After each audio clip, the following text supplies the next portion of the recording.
Lancaster officials say the city remains under a snow emergency as crews continue to clear snow and ice from the streets. Fox 43's Matt Kleinitz spoke with neighbors as they began digging themselves out of the snow. Neighbors are coming together after the snow blanketed the entire region. Yeah, I did it yesterday morning. Now I'm back out here doing it again. It has to be done.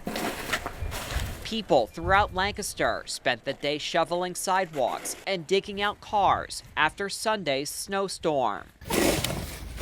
James Nunez passed by Tony Coleman's house and offered to help shovel his neighbor's car and driveway. It's hard work though.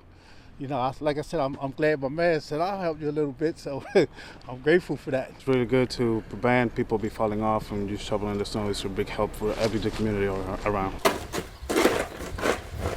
Michael Rowinski says his biggest challenge is finding enough space to shovel all of the snow. You can see there are giant piles everywhere. It's